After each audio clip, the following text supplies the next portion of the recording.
সুপ্রিয় দর্শক, আজ আমাদের মাঝে উপস্থিত রয়েছেন সঙ্গীত শিল্পী মুহিন খান। শুভ সকাল, কেমন আছেন ভাইয়া?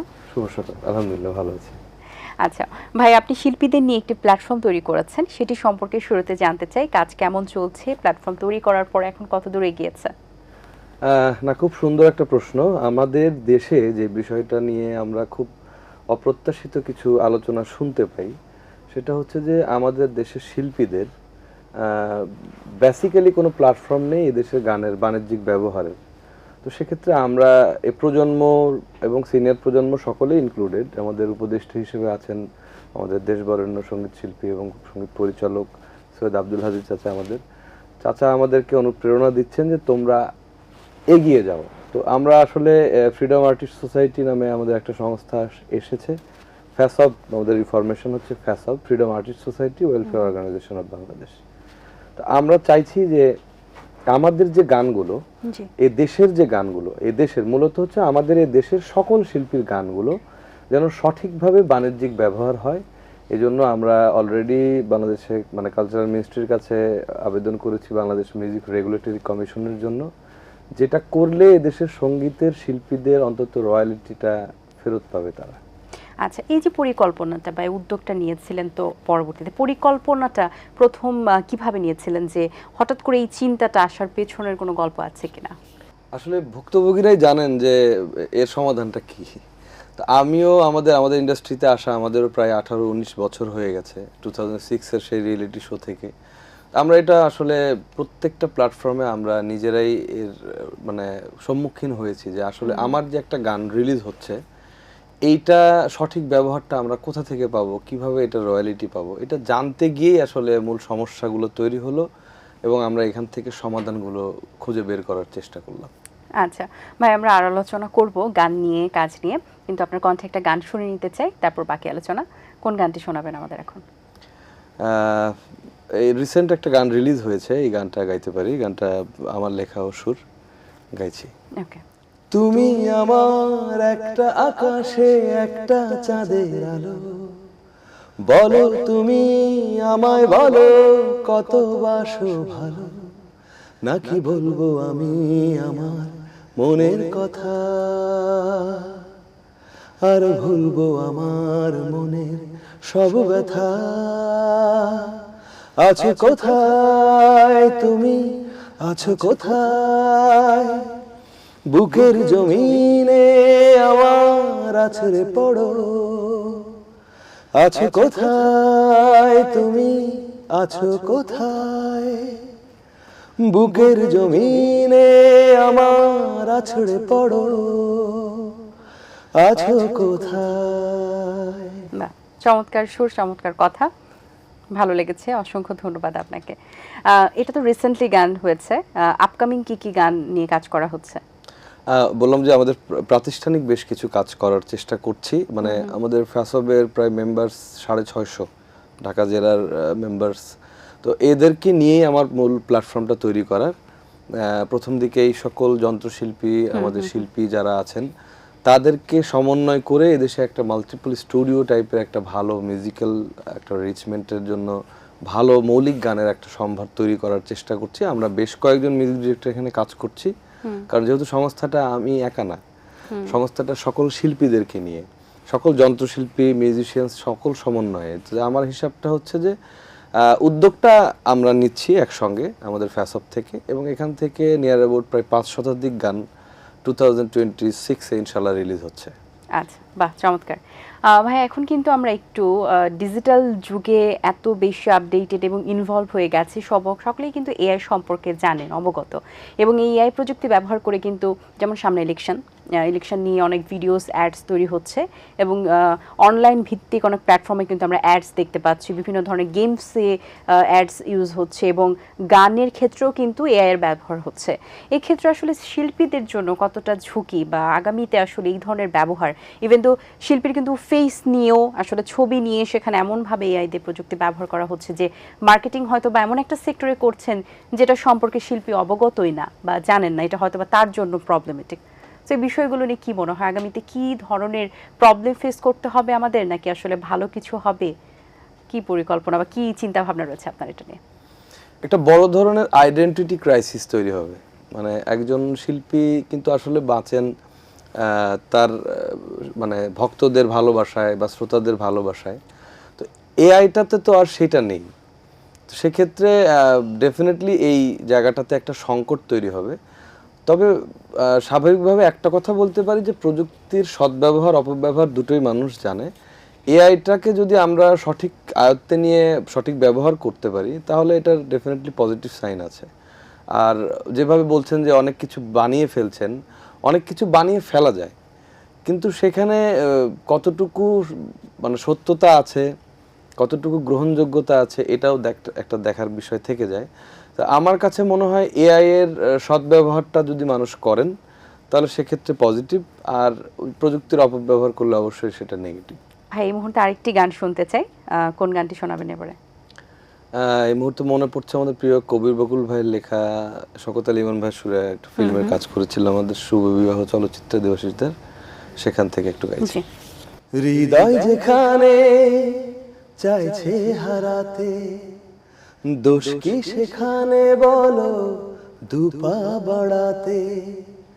হৃদয় যেখানে চাইছে হারাতে, দোষ কি সেখানে বলো দুপা বাড়াতে।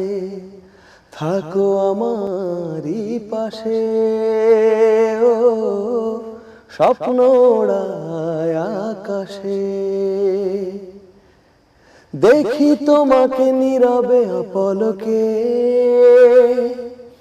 কথার মিতালি হয়েছে চোখে চোখে। ও ফাগুন ছোঁয়াতে মুখড়া প্রজাপতি,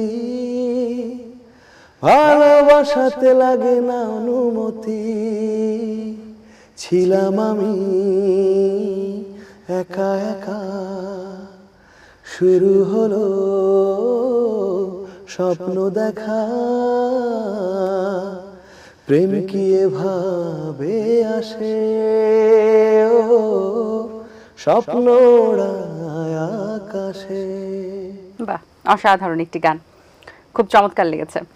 আচ্ছা, আমরা ইন্ডাস্ট্রিতে যাদেরকে আসলে একটা সময় কিন্তু অ্যালবামের যুগ ছিল, জুটি প্রথার যুগ ছিল, এবং আমরা তখন গান আসলে খুবই পছন্দ করতাম, এবং গানগুলো কিন্তু একটা গান অনেক দিন বাজত, এবং এখনো গান প্রচুর তৈরি হচ্ছে, কিন্তু খুব বেশি কিন্তু একটি গান লং লাস্ট হচ্ছে না, আবার কিছু গান কিন্তু আসলে অনেক দিন পর্যন্ত চলছে।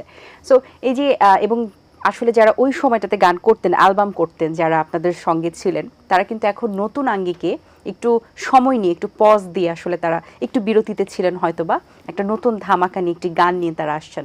সো এই ধরনের পরিকল্পনা আপনার আছে কিনা, বা আপনাকে কি আমরা একটু ভিন্ন আঙ্গিকে, বা আপনাকে সবসময় আমরা আসলে স্যাড রোমান্টিক এবং আরও অনেক ধরনের গানের প্যাটার্নে দেখেছি, বাট একটু রকিং, পপিং বা আরেকটু নতুন আঙ্গিকে, আর ডিফারেন্ট একটু লুকে কি আসলে আপনাকে দেখতে পারবো কিনা, কি কোনো পরিকল্পনা আছে কিনা মিউজিক ভিডিও নিয়ে নতুনভাবে? কাজ তো করে যাচ্ছি নিয়মিত। আসলে প্ল্যাটফর্মটা এমন যে একটা মানুষের আসলে পিক পয়েন্টে একবার আসে। যে ইন্ডাস্ট্রিতে যে যেভাবেই কাজ করুক না কেন, একজন বিজনেসম্যান হোক, একজন কালচারাল মাইন্ডেড মানুষ হোক, যে যে সেক্টরে আছেন, একজন পিক পয়েন্টে একজন একবারই যায়। সেটা থেকে সে চিন্তা করে যে এটাকে আমি ধরে রাখবো, কিভাবে ধরে রাখবো, কোন আঙ্গিকে ধরে রাখবো। আমার গান প্যাটার্নটা মডার্ন অ্যান্ড রক প্যাটার্নেরই কাজ করি। আর যেহেতু ফিল্মের কাজ করি, আলাদা কিছু ভার্সেটাইলের কাজ করতে হয়। আমার কাজগুলো একরকম না, আমার কাজগুলোর ধারাবাহিকতা এক এক রকমের, কারণ আমি একজন সঙ্গীত পরিচালক হিসেবে কাজ করছি। আমার লিরিক্স গীতিকারের কাজের উপরে নির্ভর করে অনেক কিছু। একটা লিরিক যখন আসে, একটা সিনেমার কাজ যখন আসে বা নাটকের কাজ যখন আসে, সেটাতে একটা প্রেক্ষাপটের গল্প থাকে, আমরা সেই ধরনের কাজ নিয়ে কাজ করছি। তো আমার কাজের ক্ষেত্রে আমার ধারাবাহিকতা আমি রেখেছি। দর্শকের গ্রহণযোগ্যতাটা তো দর্শকের উপরে, এটা নাই তাদের উপরে ছেড়ে দিলাম। আচ্ছা, কাজ করতে গিয়ে তো অনেক সময় গান নিয়ে অনেক মনোমালিন্যতা হয়, বা কাজের ধারাটা যখন একটু ব্রেক হয়, বা যে আমরা এনভায়রনমেন্টে থাকি গানের, সেক্ষেত্রেও কিন্তু অনেক সময় পার্সিয়ালিটি করা হয়। সেই জায়গা থেকে গান নিয়ে আক্ষেপ আছে কিনা, বা দর্শকদের কাছে ভালো গান উপহার দিলেও কি আসলে দর্শকরা সঠিকভাবে গ্রহণ করছেন, নাকি তারা মিস করে ফেলছেন, এই কোন সেক্টরে আসলে একটু খারাপ লাগার জায়গা আছে কিনা?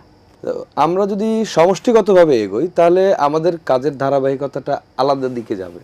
এক একজন এক একটা পরামর্শ দেবেন যে না এই ধরনের কাজগুলো করতে পারলে আমাদের ইন ফিউচার জেনারেশনের কাছে আমাদের গ্রহণযোগ্যতাগুলো বাড়বে। আমরা কিন্তু পুরনোদের গানকে এখনো ধরে রেখেছি। কেন রাখছি? কারণ তাদের ওই গানগুলো আসলেই আজন্ম মানে থাকবে আমাদের মাঝে বেঁচে। তো ভালো গান ভালো জায়গায় যদি আমরা দিতে পারি এবং সেই শ্রোতা যদি সেটা শুনতে পারেন, তার কাছে নিশ্চয়ই ভালো লাগবে। এবং ভালো লাগাটা না একটু সময় লাগে। হুট করে ভাইরাল হতে গেলে যেরকম হুট করেই মানুষ চলে যায়, শব্দটা যেরকম এসছে এরকম ভাইরাল শব্দটা হুট করে চলে যাবে একসময়। কিন্তু একজন সৈয়দ আব্দুল হাদী যেরকম, একজন সুবীর নন্দী যেরকম, একজন আয়ুব বাচ্চু যেরকম, ওনারা কালে ভদ্রে একবারই আসবেন, অমর হয়ে রইবে আসলে। ডেফিনেটলি। আচ্ছা ভাই, আরেকটি গান দর্শকদের উদ্দেশ্যে শুনতে চাই, কোন গানটি? আমারই গান গাইছি একটি, কলিজায় লাগে রে, একটু ছোট করে শোনাচ্ছি। জি। দিবানিশি তোরি খোঁজে থাকি সারাক্ষণ, পাগলামি ভরা থাকে দিবি কি না মন, দিবানিশি তোরি খোঁজে থাকি সারাক্ষণ, পাগলামি ভরা থাকে দিবি কি না মন, কলিজায় লাগে রে, কলিজায় লাগে রে, ও কলিজায় লাগে রে, কলিজায় লাগে রে। বাহ, অসাধারণ। ধন্যবাদ ভাই আপনাকে। ভাই, নতুন বছর তো চলে এসেছে এবং নতুন বছরে কি উদ্যোগে বা কি উদ্যমে আসলে নতুন বছর শুরু করেছিলেন? আসলে এখন একটু কনসার্ট মৌসুম আসছে বা এসে গেছে অলরেডি। শীত মৌসুমে যেহেতু কনসার্টটা বাড়ে, এবার একটু শোয়ের চাপটা আছে, কাজ করছি নিয়মিত। স্টেজটাতেই তো বেশি স্বাচ্ছন্দ্য বোধ করি আমরা আসলে শিল্পীরা। তো সেক্ষেত্রে বলবো যে এখন আপাতত স্টেজের ব্যস্ততাটা নিয়ে আছি, আর বেশ কিছু কাজ রিলিজের অপেক্ষায় আছে এবছর উপলক্ষে, সেগুলো রিলিজ হচ্ছে আস্তে আস্তে। অনেক শুভকামনা রইল সেসব কাজের জন্য এবং আপনার জীবনের জন্য। অনেক ভালো থাকবেন, ধন্যবাদ। আপনাকেও ধন্যবাদ। চায়ের চুমুকের এই মুহূর্তের যারা দর্শক আছেন সকলকে অনেক অনেক ভালোবাসা। বাংলাদেশের বাংলা গানের সাথে থাকুন। দর্শক, আশা করছি আয়োজন ভালো লেগেছে। আজ এই পর্যন্তই, দেখা হবে আগামী পর্বে। সেই পর্যন্ত ভালো থাকুন, সুস্থ থাকুন এবং এটিএন বাংলার সাথেই থাকুন। আল্লাহ হাফেজ। দিন আসে দিন যায়, সময়টা চলে যায়, তবু আছি এই বেশ ভালো। জীবনটা রঙময়, যেভাবেই হওয়া চাই, নয় কভু সাদা কালো। এই আশাতে স্বপ্ন ভাসে, সুখ হাসে চোখে মুখে, চায়ের চুমুকে, চায়ের চুমুক।